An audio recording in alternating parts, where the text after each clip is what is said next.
perspective, bro. Yeah. Yeah, yeah, What yeah, you're saying is revelation comes to the Prophet sallallahu alaihi wasallam, right? yeah, Now, because there was different tribes and they had slightly different dialects from northern and southern Arabia, except different parts of the peninsula, yeah. that the Quran came down and it had, so would you say subtle variations or differences to accommodate for the different tribes? Is that what you're saying?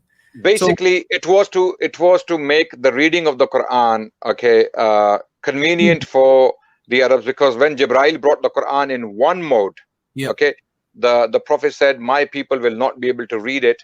So Jibril brought another mode, okay, and then the Prophet said, my people will not be able to read it, okay, in basically two modes, because they are different people in different regions of Arabia, and they speak differently. They speak the same language, but they speak differently. For example, to give you a crude example from today, yeah, yeah, Scottish English and London English, mhm, okay, they speak the same language, but it sounds very yeah, different. yeah, Okay, so the Prophet ﷺ, I mean, this is a crude example to give you something from our modern times, right? mhm, So Jibril eventually he brought down the Quran in 7 different modes, exactly the same text. Okay, exactly the same text. The text and the content of the Quran is exactly the same, but it was um, read by the Arabs, okay, in their own ways, mhm, right?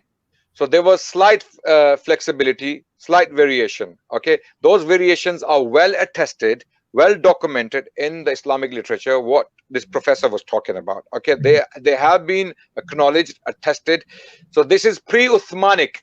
mhm, All of these variations.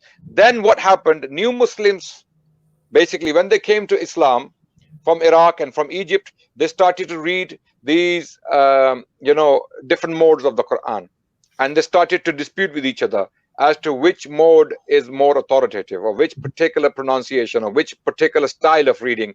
Okay, whatever the nature of the text was before mhm, the Uthmanic standardization. Okay, yeah, so they started to read in different modes, and then Sahaba, Ashab Rasul, the companions of the Prophet ﷺ, they realized that we need to standardize the text, and the text has to be put in one mode or one way of reading, at least the text, okay, the physical copies of the Quran, so that people can follow those physical copies and read from those physical copies. So standardize the spellings, and with that, even the pronunciation of mhm, those Arabic words. So mhm, this is how it was done. Okay. yeah.